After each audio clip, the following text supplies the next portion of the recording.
Today on The Big Questions, sexism, prisons and religion in politics. Good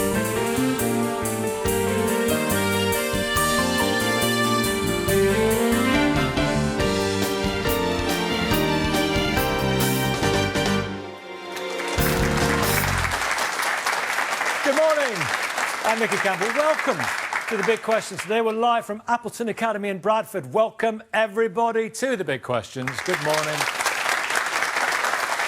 Now, on Friday, Donald Trump became President of the United States of America, having beaten Hillary Clinton in the Electoral College, although not in the popular vote. Yesterday, millions of women across the world took to the streets in protest, calling for women to have parity and equity at all levels of leadership in society.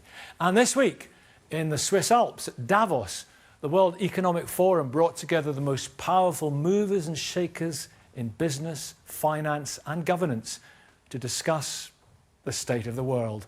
Prime Minister Theresa May was there. She was part of a minority group. Only a fifth of the delegates were female. Is the system stacked against women? Well, Aisha Ali Khan from Shipley Feminist Zealots, is called. So called because I think the MP Philip Davies referred to you as zealots. Yes. So you took it up and you ran with it. We owned it, basically. We thought, OK, if this is what we're going to be branded as, well, we might as well own it and obviously have our cake and eat it. It's great to have a zealot on the programme. Thank you. It's not the first time, but it's great. Now, listen, what does victory by a man whose apparent views about women, what does it, with these apparent views about women, what does it tell you about where we are in the struggle for equality? I think with the election, obviously Trump's election, I think we've gone backwards massively. I think if we can vote, we can have somebody in the White House with views that are so degrading to women, and the comments he's made over the years, not just obviously during the election campaign, but previously as well, which then came to light during the election campaign. If somebody like that, and with his views in the White House today, I don't know what hope we have for the rest of women across the world. Oh, come on, this is just... Belinda's gearing up here. This is just one dinosaur, isn't it? Literally. Now, hang on a second. Let's get... I'll be going around the audience very shortly. Let's get to Aisha and then Belinda's response. This is just one dinosaur. The universities are full of young women. The march of progress goes on and the promised land will be reached, surely. The sad thing is that it's not just one politician or one person or one leader. We have so many similar people, similar-minded people all over the world. I mean, look at Philip Davies. His comments around women and equality and so on. He has an issue with women who want equality. He has an issue with women who want... Do you think those views are prevalent? Do you think those views are common? Widespread amongst men still? I think that the danger that we have here is that these men have got platforms with which they can disseminate these views to a much wider audience. I mean, last night we had Piers Morgan who took to his Twitter account and he branded feminists, rabid feminists, women that were protesting. But the protests are really inconsistent because I've not seen any protest against the Saudi government, even though people know that for years women have not been allowed to drive or do anything. We have so many amazing feminists, so many amazing women who are protesting, and these are obviously women who recognise the fact that women in Saudi and other countries as well, not just in Islamic countries, who are being discriminated against, who don't have the same access to education, to healthcare, to obviously to... That's part of the struggle, obviously. Yeah, it's part of a wider struggle. Belinda, hi. I think the important thing is that we're talking about feminism in this country, we're talking about women in this country. We should not be using the terrible situations of women and men in developing countries to boost the feminist campaign. Speaking personally as a woman, I don't feel I have ever experienced disadvantage. Are you a by feminist? virtue. Absolutely not. No. No, I'm strongly opposed to feminism, and this idea are things stacked against women. When I look around me, the evidence is pointing to actually things are stacked against men. I mean, if you look at the education system, all the way through, boys are disadvantaged in relation to girls, resulting in 33% more women ending up at university, resulting in the fact that up to the age of 35, women are actually earning slightly more than men.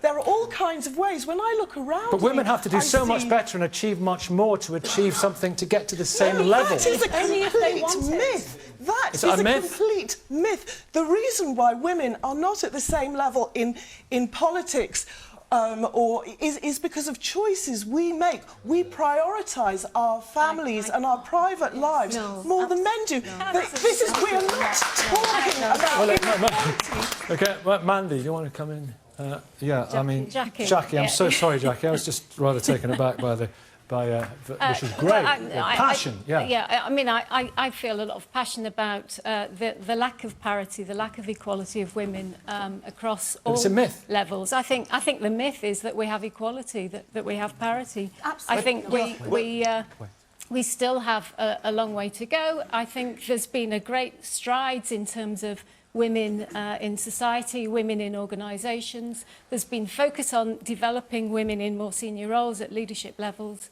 But we're still a long way to go. But Belinda says it's because of the choices that women make. But I think we do have choices, and I think feminism isn't against choice. I think the idea of feminism is that we have the opportunity to choose between what we want to do, whether we want to work, whether we don't want to work, whether we have careers, whether we don't. It's all about choice. But I mean, there are a couple of things there. I don't think feminism is about choice. It's actually put women in a situation where now we're much more compelled to work than we ever were before. We're forced to go out and leave our children in childcare at much earlier ages. And let's look at the facts. If we look at the facts, who lives 5 years longer? Women do. Who constitute the majority of homeless? About 95% of the homeless and rough sleepers. Men do. In all these different areas, who constitutes about 79% of the suicide rate? Who makes up who gets sentenced for longer times? Men do. It's hard. Who gets less funding on healthcare? Men do. It's hard to find one area where women are disadvantaged Sarah in wants relation to come in to here, men. just sitting beside you. This is Sarah, Belinda, Sarah. Hello. Yeah. I think it's really unfortunate to conflate things like homelessness statistics and the length of prison sentences just with solely on the grounds of gender. Both the things we've talked about so far around women and men are all happening in a context that is all happening in a context. And I really strongly disagree with a lot of the points that you have made around education. The idea is when I buy my niece and nephew clothes, I can buy Superman outfits or I can buy Little Princess outfits, and it begins even before the womb that we are so conditioned. And in our parliament at the moment, we have 29% of the MPs are female. We have 20% of the Conservative MPs. 20% of the Conservative. They're chosen from committees which are full of women. At every level, if you look across our society, at every level, statistically and anecdotally, we still do not have equality. And to suggest that, as a feminist, I should only care about women in this country is deeply offensive. My sister... Allow me if I may, Belinda, and Heisbert, allow me if I may to go to the audience, because after your opening salvo, which is absolutely fascinating, lots of hands went up right behind you. Good morning, hi.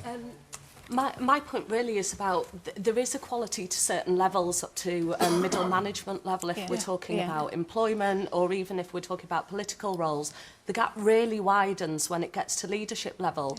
And what I've observed, and I've talked to hundreds of women on this subject, is often it's because other women are judgmental about other women. There is discrimination, but when we get to a certain level, we pull up the ladders behind us, and that's really unhelpful. And that is why change isn't happening as quickly, in my opinion. Interesting. Straight along there, Hi, morning. Are you a feminist? Yeah, I'm a strong feminist. I'm actually quite shocked that it's quite worrying to hear people still today misinterpreting feminism. For me, feminism is literally just all about equality. And when it really annoys me when you have misogynists such as Philip Davies saying that, but men have high suicide rates. Yeah, we completely agree. That's feminism. Actually, ironically, the fact that men have high suicide rates is because of the fact that they don't feel comfortable expressing themselves. The whole point of feminism, the whole point point behind feminism is to deconstruct those kind of gender expectations so men feel comfortable to express their emotions. So men, if it's their choice, and let's, for example, say you have a couple and the man has a less earning job than the female, that they feel comfortable being a house husband. There's no kind of stigma in the society. That's actually supporting feminism. And there's this myth and these statistics that you're coming out with. Actually, I completely agree with the lady with the purple hair, sorry, I didn't get your name, in the front. Sarah. Because it shouldn't be just seen in a vacuum. You know, you don't just have gender, you have intersectionality with race, class, and to say that, you know, there's white working class men out there that are struggling, completely agree, but it's not just based on their gender. You know, you can come back anytime. Angela, why are you rolling your... What's your name? Because... Layla, why are you rolling your eyes at what Layla's saying there? Because I think there are a few basic points which underline this whole argument. First of all, as women and men, biology doesn't make us unequal, it makes us different. And because of that... if I may, I did listen to you. Because of that, it means that women, biologically, may have to make different choices. Even if they have childcare from the day after they deliver a baby, they might be in a kind of hormonal cauldron that makes them make different choices as to the ones they perceive they might make.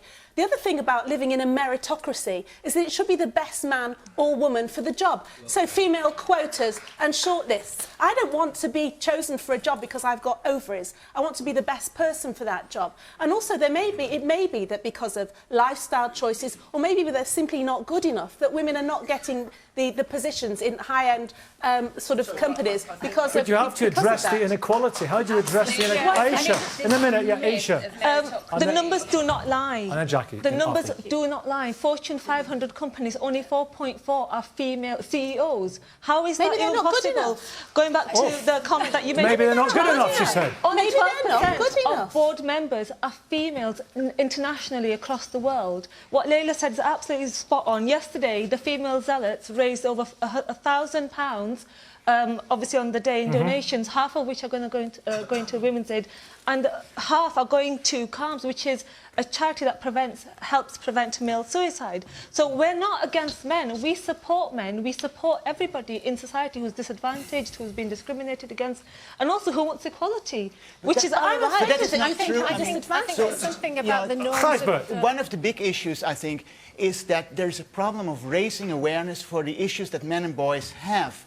And feminist organizations have systematically been undermining this process. For example, at York University in 2015, Men's Day was marked on the calendar as an important point in time to raise awareness for male suicide, rough sleepers, and so on. But a group of 200 almost only female feminist scholars took it off the agenda, they protested against it. That's a good example of it. And I think that is the problem. I mean, I don't deny that women have issues, but we need to have a balanced view. And in response to you, the problem is that when we raise these issues, like male suicide, the rough sleepers, 97% of all people that die at work are men and do the nasty work that the feminists don't talk about. When we raise those issues, you say, oh yeah, but we need to see it in a different context. But you're also... But why, actually? Why do we need to put it in a different context than when we talk about female issues? I think in a hermetically sealed bubble, and I work in the prison system, so to tell me I don't know about male suicide and homelessness is very unfortunate. Professor Jackie Ford. Professor, sorry, Jackie. I want to get back to... let's hear from men in the audience as well in just a second. Don't worry, David, I'll be with you. I'm doing my very best here. So what about the point there from Angela that in a true meritocracy, it's absolutely just on your merits, on your talents, on your abilities, and the fact that there aren't more women in the top as CEOs of the top FTSE companies, she said it might just be because they are not good enough. Well, they're not good enough if you only class the norms of behaviour as masculine norms. And whilst ever you're privileging, in a hidden way, what we value here are masculine characteristics and masculine behaviours, like rationality, like particular aggressiveness, ruthlessness. These are what are going to be rewarded in our leadership roles. You know, we talk about these great, heroic, charismatic leaders. Ruthlessness and aggression and... Yeah, rather than a more collective approach to leadership, which gets a lot of mileage, of entertaining issues like constructive Are those dissent. feminine characteristics? They might be, but what I'm suggesting is that both men and women can have masculine and feminine What are the feminine characteristics. strengths? What are the strengths that women can that bring we to the draw work? also on communal behaviours, that we draw on emotion, that we recognise passion, that we can enthuse about other issues, that we allow people to speak and not get talked over. Some of those are the issues. I'm doing my best. It wasn't personal. Bishop Toby. Can I come in here and speak from experience? I came in as a bishop before there were women bishops, and now, thank God, we have women bishops. And it's made a long time, didn't it? It took much too long, but it's made such a difference to the way we work together. So it's in all of our interests. Women bishops. That's a triumph, Belinda, right? I'm not particular. I have to say I'm not supportive of women bishops. I think it's I think it's important that I'm not in favour of women bishops. I'm sorry. Why not? I actually feel it's important. We need to get more men actually into the church, and I think there's a reason that we have male leadership. And full of men. It's It's a similar situation. What about the traditional roles as you perhaps have it? Have men been emasculated? Have women become, as some put it, defeminised? I think that actually what feminism has done has made women even appear to be sort of more feminine and more victim-like than they ever were before. I mean, when I see, for example, recently I heard this thing about if you've got problems with your date, you go to the bar and you ask for a particular drink and they'll understand you're having problems. I mean, when I was young, we didn't need this sort of stuff. We could just deal with all these problems, and I feel that what feminism has done has made women feel much weaker and much more helpless than they were before. This is very dangerous because... It is, I agree. Your attitude is actually very dangerous because what you're talking about is something that we should have stamped out years ago. You're basically saying that women, because we obviously want to keep ourselves safe, have no right to expect any kind of safety from society around us. I don't understand why that's relevant. I don't understand why that's relevant. I actually think that what feminism is doing is creating hostilities between men and women, which is increasing. It's how you interpret the concept of feminism. Wait a minute, Mary. Some of them are qualification of feminism. And I class myself as a feminist. And I've seen during my life how feminism has actually enabled women to progress and get to where they want to. And what I view feminism as about is actually about choice. It's about women being able to go out to work, have careers. And also, the other side of it, I think, is also about men having choice. Absolutely. And in my capacity as a member of the European Parliament, we've done a lot of work on work-life balance, and there is more and more of a need for that. And there are more men who actually would prefer or wish to spend more time at home with their families. And for me, that's what it's about. And I must come back to this question about quotas for women. Women are just as good as men, and we have to get that in our heads.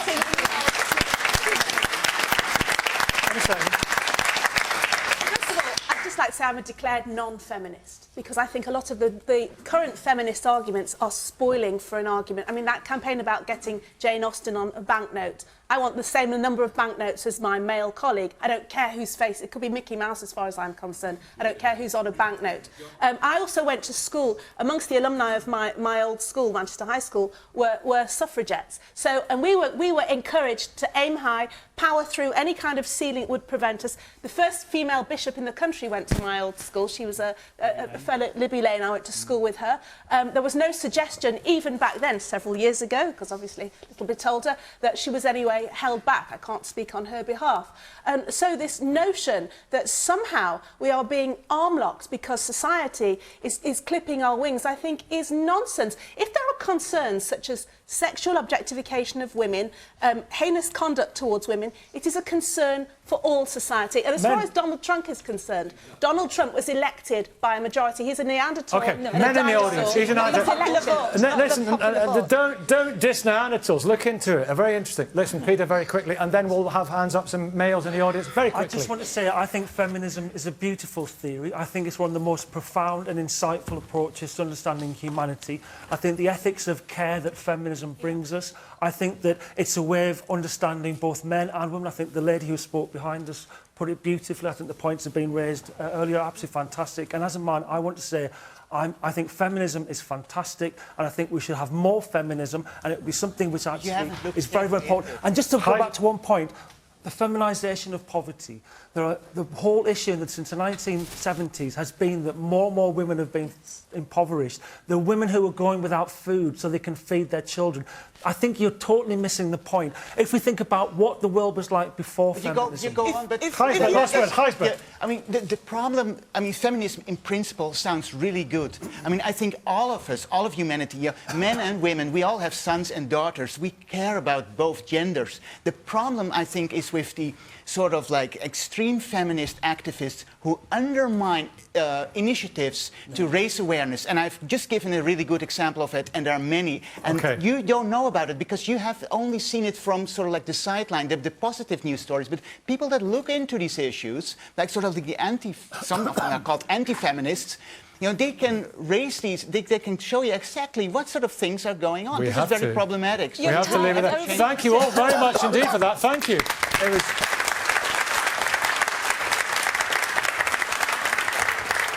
It was considered, and it was consensual, and it was just... If you've got something to say about that debate, log on to bbc.co.uk/thebigquestions. Follow the link where you can join in the discussion online or contribute on Twitter. We're also debating live this morning at Bradford's Appleton Academy.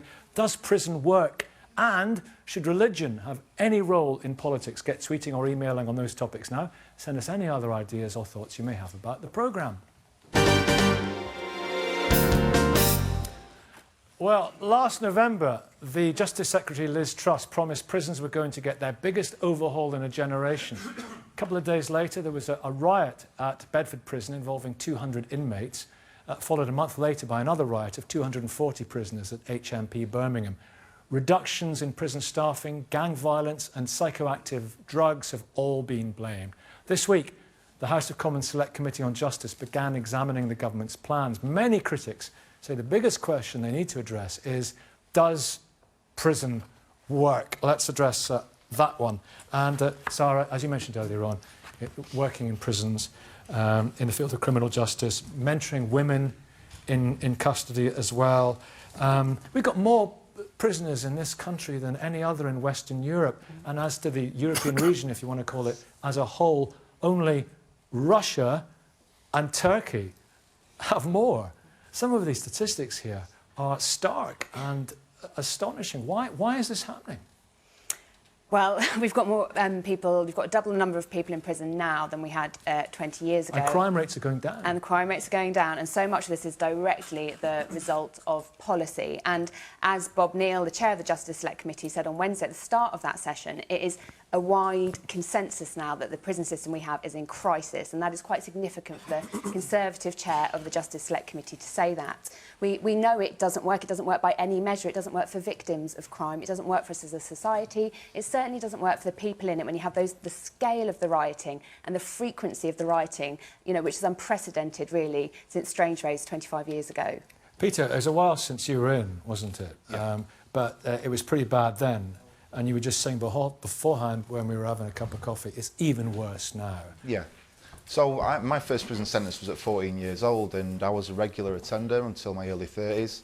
And not at any point did prison serve as a deterrent or as an intervention to support my rehabilitation. And you know, since getting released and working in the community with people that are getting out of prison, the stories that I'm hearing now are just it's getting scarier and scarier and scarier. And the challenges that people are facing about settling into the community after release from prison are just showing that the work that's taking place within a custody setting isn't supporting people to get to a point where they can manage themselves in the community, which encourages them that cycle of offending again and then back into custody. Are they just too brutal as places? Do we need to change our entire philosophy? I'm not sure whether they're brutal, but there's examples around the world, and there is good practice going on within the custody setting. There's initiatives going on that I'm aware of where, you know, people that are studying in universities in the community, going in prisons, to study alongside prisoners, and that's really breaking down some of the barriers and the stigma that people are carrying about that. So there is good interventions that's going on. But I think on the whole, there isn't enough, and that isn't consistent enough, and those links into the community support networks aren't consistent enough. I provide a mentoring service now, and we're working with people to kind of address how they identify themselves. You know, if we can get somebody to see themselves as somebody who actually will fit within society, that isn't just an offender or isn't just a substance misuser, then we can support them to raise their aspirations and take up those valued roles. Angela, you'll be interested in this. In Norway, prisoners are allowed all manner of comforts, a much more lenient regime, in a way that would send some of our popular press apoplectic. But the reoffending rate here is 60%. The reoffending rate in Norway is 20%.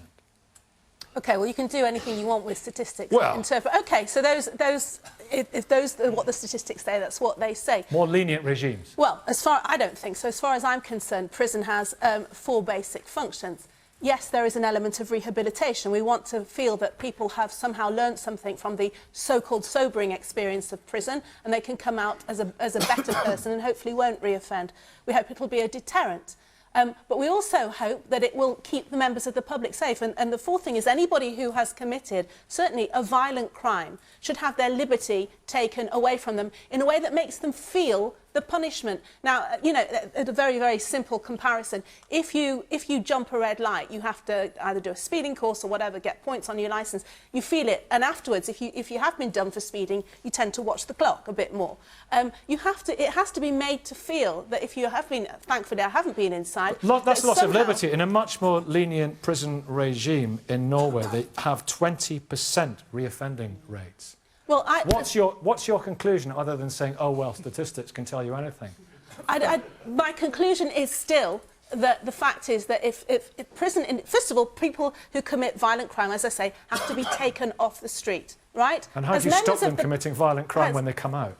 As members of the public, well, some people, you can hopefully rehabilitate them. Some people will be sobered up by the experience of prison. I would have thought that somebody who is locked up wouldn't want to go through that again. But if they are given an iPad and Amazon orders and a la carte food or whatever it is that goes on in British prisons, is not going to encourage them to not reoffend. Well, I'm sorry, but prisons are actually exceptionally painful, irrespective of the kind of conditions that a person was to live in, because prisons are all about the waste of life and the consciousness of time, the sense of loss, the estrangement from family members. These are all absolutely fundamental and essential to how a prison works. Now, you may well have other aspects, for example, around very austere regimes, very punitive regimes. You may have restrictions in terms of access to all sorts of different things, like educational resources. But prisons are profoundly painful. People really do feel, and that's why we have such a high rate of death in prison. We have currently, you know, one of the highest rates ever in prison deaths in terms of self-inflicted deaths. Last year, 113 prisoners in England and Wales killed themselves in prison, and there's still 57 awaiting classification, so that number will go up. Since 1990, there's been more than 1,900 self-inflicted deaths. Do tough regimes work as a deterrent? Tough regimes do not work as a deterrent. There is no evidence that actually a tougher regime will actually lead to the slightest bit of decrease. In fact, what works is when we actually try and help people and invest in them. Not Belinda, do you want to come in? Belinda? The evidence does suggest that the longer people are in prison, the less likely they are to reoffend. And the numbers of deaths going up, I think has coincided with slightly greater liberalisation. And what you have happening is that the prisoners themselves have more freedom, that like the really hardened ones, I think, are ruling it over the perhaps slightly more, there's a lot more bullying, because there could be a slight, I don't know if authority vacuum is the right word, but one thing a stronger regime will do will be prevent that bullying which happens inside prisons, which probably contributes towards the rates of suicide. Okay, Sarah. So, a few things. We have a prison in this country with a reoffending rate of 20%. It's HMP Grendon. It's a therapeutic community. If you want to look at what works, you don't even have to go abroad. You have to be there. You have to be sentenced for 2 years or more. It's an intensive therapeutic community. on the highest recorded rates of prison death across the piece, including self-inflicted deaths. It directly correlates with the benchmarking exercise in 2012. You can see it drop off. The prisons become more overcrowded, they are understaffed, and you can see all the graphs for the funding do this. The rates of violence, assaults on staff and suicide goes up. £70,000 a year, well, £35,000 a year, up to 70 As to for keep a a la carte food, £1.81 usually. That's what some prisons are spending on a whole day's food, so people are malnourished, the impact that has on behaviour, and the idea that there's plenty to do. Many people are currently in their cells 23 hours a day. 23 hours a day. That is why there are riots and this huge increase in violence and self-inflicted death. Nick Rolfe, Chairman of the Prison Officers Association. Hi, Mike. Hiya. Morning. Yeah, I've listened to some of that debate, and I've got to say that prisons aren't oppressive anymore. People have this view that prisons are still stuck in the 1950s where prison officers go around giving someone a clonk when they step out of line. It really doesn't work like that anymore. Prisons are actually very short-staffed. You have wings in closed establishments of 200 prisoners where they've got 3 members of staff trying to control that. There's no way 3 members of staff could be oppressive and maintain the levels of discipline that people are trying to allude to there.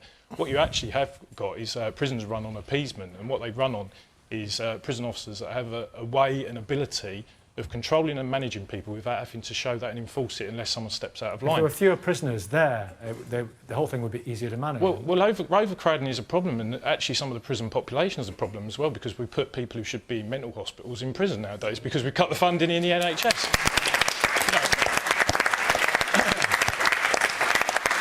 So there is a concern around the population that we're actually housing within prisons, and we need to help. There are interventions for those people. They're not sufficient. I do agree that people do spend too much time behind their doors, but you do need to have security and discipline. That is absolutely fundamentally important. And what you've got at the moment is because you've got staff that haven't got the numbers to be able to maintain control and order, you've got prisoners maintaining control and order, and they're not the people that you want to have control and order. And that causes the violence, the drugs and all the problems we've got in prisons. So we need to resource it properly, and in the long term that will benefit society and will benefit prisons. Do prisons work? Lady in the pink. Let's go around the audience and see what they think. Hello. Hello there. In my view, a punitive prison system does not work. Therefore, we need to take a much more liberal approach. And believe it or not, there are countries in the world that serve as perfectly good examples. I would also like to advocate the Norwegian prison system as a model. Their prisons are not overcrowded. Their main objective is to reintegrate those who have been excluded from society back into society, and they have one of the lowest recidivism rates in Europe and indeed around the world at 20%. Compare that to here at 55%. And over there, yeah, blue. Hi. My name's Nauseating. I've been to prison. I served a 9-year prison sentence. I didn't do a short term, I got a long term. I've been into your category B's and category A's and then to your category C's and D's. I was told different things in category A prisons, that you're going to come through the same door again, there's nothing out there for you, to different prisons where different officers has different approaches. Yeah, there was support there were mechanisms there were things for me to get involved to do, rather than sit in a room watching a wall and thinking, when's my food going to be happening? Kicking off over little things. It happens, I've seen it. The only way it's going to work is if there's more At.D prisons where people can actually go to whilst they're in there, knowing that if I get there, I can actually do something that will give me a chance to go out there and do something, get on with my life. Also having a support mentor, like the Prince's Trust, who supported me from day one. Yeah. They gave me that opportunity, they gave me the help, the support, even to this day, to say, don't worry, we're there for you. We're not just letting you go. Probation service can help and support, but the downfall is there's too many people to look out for. Well, how do you feel when you hear people saying, oh, a la carte menus, it's a cushy number being in prison? I'd say come inside and have a look at our a la carte menus. Then you see for yourself what food it is. You've got inmates who are getting food, and what they are doing straight away is physically throwing out officers saying, what is this? Get us food that's proper. That is the only thing that they can afford, and that is the only thing that they will give. Costs, you see. Does deterrence work? Well, there's no doubt that it would be beneficial to all of society if people could leave prison and enable themselves to make a useful contribution to society again. And education in prison shouldn't be seen as some kind of reward for being in prison. You said earlier on, when you're talking about, you hope that people would not want to go back there. Yes. You said that. So presumably, I can infer from that you think that deterrence works. I think deterrents do work. If you're made to feel you're made to feel that you're in a situation that you don't ever wish to repeat again, be it 31 US states, can I say, Angela, 31 US states with the death penalty have an average of 60% reoffending rates. Maybe these are the kind of people that commit that level of violent crime that necessitates a death sentence, or the kind of people that are programmed to keep reoffending anyway. You know, it's very well. There's an awful lot. You know, okay, you can all tut and shake your heads. We're being absolutely... not all tutting. Okay. You can tut benevolently. There's an absolute tsunami of statistics and surveys being thrown across the room here. We don't know what the criminal mentality is in Norway. Is this not dispassionate logic rather not than... necessarily. Yeah, we can all think about vengeance. We can all think about, you know, righteous indignation. These are actually facts and stats. But do we know how many prison officers are on duty in these prisons? How many prison officers per capita are there in Norway? We don't know what the broader picture is. It does seem, if you'll excuse, sort of just an attempt to make a sort of... just objectively, I don't know anything about this question, I'm here to discuss religion and politics, but listening to you, it really does seem that your quite unpleasant desire to punish people is making you just ignore the statistics that you've heard, which are that more liberal prison regimes that give people opportunities make society safer by reducing the crime when those people come out of prison. You've just heard that. It seems really strange that you can't make that connection. We also don't know the nature of the crime. I do think, though, that it is very risky comparing two different countries. I mean, Norway is an incredibly wealthy country, and it has a very different society. We're the sixth biggest economy, and so is America. I think Norway has got a stronger economy because of its links with oil. It's got very strong welfare, and I just think, I mean, I would be cautious. I'm sure there is a lot to be learnt from the Norwegian system, and I'm not coming down too much on one side or another, but I do think you have to be very cautious comparing two countries in the way that... Some people just have to be... Bishop, Toby, some people, are they not, are just irredeemable.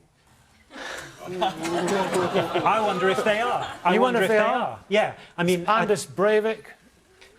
Who are we to say? Who are we to say that somebody is or somebody isn't? The point is, most of the people in prison are going to come out. Absolutely. And the question is, are we going to enable them to live, as our brother here has said, you know, in a way that is going to be positive for us all, or are we going to put them in a place where they're going to have to go straight back again? And we haven't really talked about the economies of this. Yeah. How much does it cost to repair, say, Birmingham after that riot? If the money spent in repairing that prison could have been put in a few more prison officers to be working with you to enable that not to happen, isn't that better use of the money? Sorry, just to come in there, because I think actually the debate has been a little bit reduced now to staffing and so on and so forth. Prisons have always been places of violence, suffering and death. Since their inception in the 1770s, prisons have always failed in terms of rehabilitation. Prisons are failed institutions. We cannot teach people how to be free in captivity. Two wrongs do not make a right. Sarah Hyde. Our first debate was, is the system... In a second, is the system stacked against women? It is said as well that the system, the prison system, the criminal justice system is stacked against women. Is that right? Well, absolutely. It's 10 years since Corsten. Belinda's making a face beside you, Helen. I know. I'm enjoying being sat here. We have absolutely, and we have a system built by men, designed by men for men, and there are just many things. For example, when you had the incentives and privilege system rearranged, no one thought to think, oh, do women need maternity bras? What happens when women have babies in prison? What happens if you look statistically at the number of women who are primary carers before entering custody, the impact of a woman going into prison on her family? And then you get people in women's prisons that often don't think about employment. They don't think this woman needs a job when she gets out. So from the whole journey, there are different points. She's champing at the bit. Gender is huge. Sorry, hello. Sorry. Hello. I don't know where to begin. I mean, one point is that there's a lot more spent per woman in prison than per man in prison. Women are much better funded in prison. Men scale, for the same crime, men get much longer prison sentences than women do. Last week about TV licences saying that wasn't true. Well, if you look closely at the data, you'll find for the same crime, men are more likely to get longer prison sentences. They're also more likely to get sent to prison. They're more likely to have to sit through their prison sentences than women are. There are also issues of family. People talk about there's 17,000 children without their mothers. This statistic is likely to be grossly exaggerated because it would suggest that each woman has got 10 children. There are 150,000 children whose fathers are in prison, and one thing that they'll do with men, they will use as a punishment. They'll prevent them. They'll say, "Oh, you can't see your children because you've been bad." They would never do that with women in prison. They absolutely do that with women in prison. And the reason why we're seeing an increasing number of people in prison is because there's a constant thrust from society to punish more and more people, but at the same Belinda, time, there's a constant thrust to protect women. Last so word, this emphasis gets put more. I think our prison system heaves with injustice, and women, people from BME backgrounds, people from LGTB backgrounds, disabled people are discriminated across the board because it's set up. People from working class backgrounds, there's often a massive income inequality if you look at who's in our prisons. What there's about the victims of crime? Many people in our prisons are victims, and I began my opening gambit was about if prison's going to work, they've got to work for victims, which includes some of the people. Many people in prisons are victims long before they become perfect. Thank you all very much indeed. Thank you. Join in all this morning's debates. Log on to bbc.co.uk/thebigquestions. Follow the link to the online discussion, and you can tweet using the hashtag BBCTBQ and tell us what you think about our last big question too. Should religion have any role in politics? And if you'd like to apply to be in an audience at a future show, you can email audience@menton.tv. We're going to be in Glasgow next week, Southampton on the 5th of February, and Leicester the week after that.